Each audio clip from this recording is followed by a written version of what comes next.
Hi, welcome to my channel. This video is about Mongo database.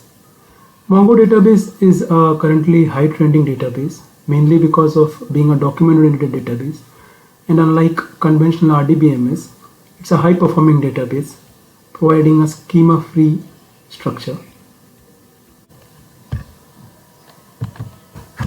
So what happens in a traditional RDBMS system like a MySQL or Oracle is, although they provide a seamless transaction support and high security, but what mainly affects is scalability of the databases. So consider an example of a MySQL database, and if you have to scale your database as per your data grows. So say if you start with a database of 50 GB, and as per your usage the data storage grows and maybe it scales up to 500 gigabytes. Now what you have to do is add on additional disk storage and provide additional RAM to support the computations of your MySQL database. This is the case in Mongo database. So this is where Mongo database stands when you compare it with other database systems. So if you look at RDBMS, here depth of functionality will be greater, but the option to scale and the provision of high performance will be very less. Similarly, if you take a Memcache database, which is used for smaller applications, the depth of functionality will be limited, but the performance may be higher. So MongoDB stands more into a scalable and performance level database, maybe a little less of functionality as compared to RDBMS, but it's considered a better option due to its scalability and performance. So while selecting any database, you have to consider a CAP theorem. CAP theorem basically means having consistency, availability, and partition tolerance. Consistency means all the clients have the same view of the data. Availability means all the clients can read and write to the database. And partition tolerance means that even though there is partition in the network, all the clients can access the database. So when we choose a database system to store our data, we can have maximum of any two of the components in our particular database system.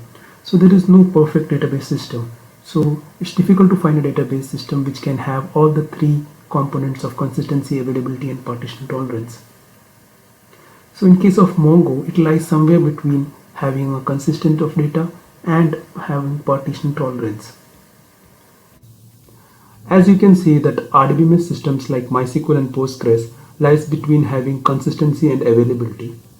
This does not mean that MongoDB compromises with availability, but as a system, as a database system, it is more into being consistent and being partition tolerance.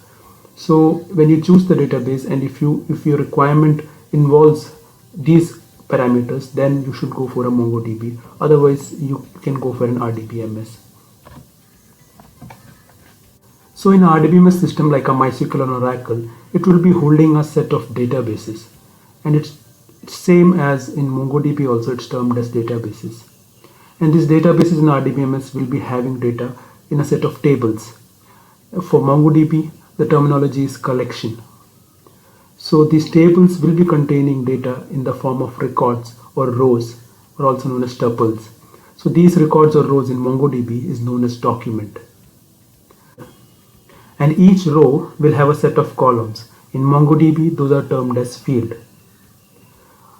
Since MongoDB is not a relational database, table joins are not a concept in Mongo database, but still we can implement table joins similar to RDBMS using embedded documents. In RDBMS, we'll have a primary key that will be for each table. We'll have a column for primary key which will identify each record uniquely.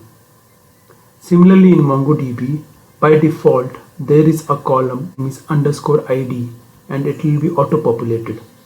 So this will be used as primary key in MongoDB. So if you look at the structure, how in MongoDB it's stored.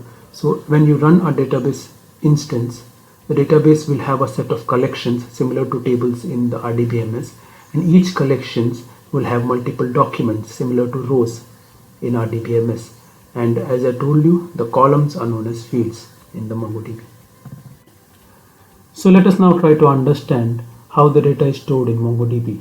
In MongoDB, the data is stored in JSON format. that is JavaScript object notation. So the data will be stored in a key value pair format. The key will be the field name or the column as called in RDBMS, and the value field will be the value stored in that particular column.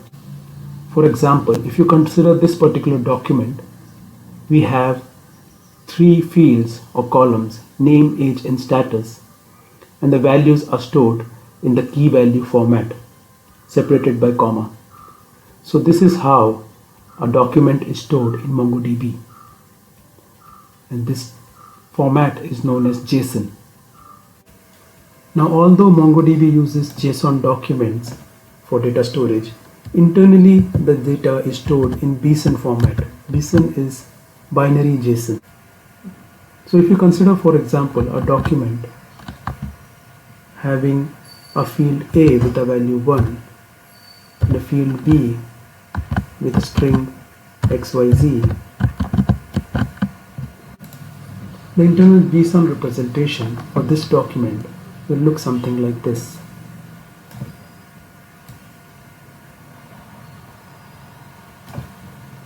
So we'll have a length column which will store the length of this particular document. Then we'll have the type of the first field. So for example, this is int, so this type will be int. Then we'll have the field name, so this is the field A. Then we'll have the value of the field, so here it is 1.